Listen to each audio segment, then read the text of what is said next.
In this video, I'll go over some guidelines to get your Deep Sentinel Hub up and running in your home. We'll go over best practices on signal strength optimizations, and we'll look out for things to avoid. Each home is laid out differently and has various sources of signal blockers, so there will be a little trial and error involved. So as a best practice, we want to make sure the hub is in a central location in your home. Now, the way to determine the best location for your hub is really based on where the cameras are going to be placed on your house.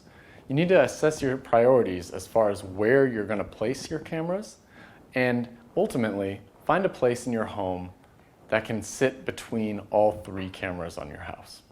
The Wi-Fi signal from the hub radiates both vertically and horizontally out of the hub.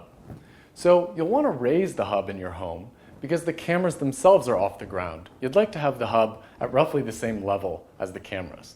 So, as a good rule of thumb, don't place the hub on the ground or in a basement. Let's be aware of dead zones when positioning the hub.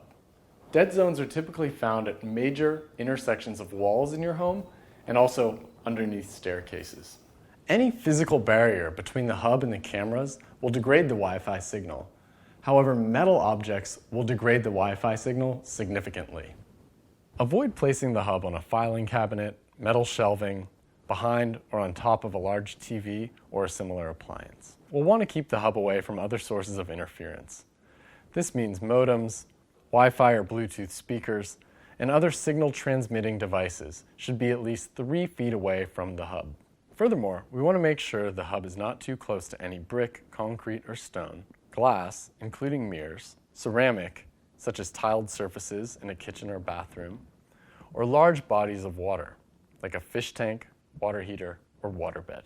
If you need further help, or perhaps a longer Ethernet cable, feel free to reach out to us at customercare@deepsentinel.com and we'll get you all sorted out.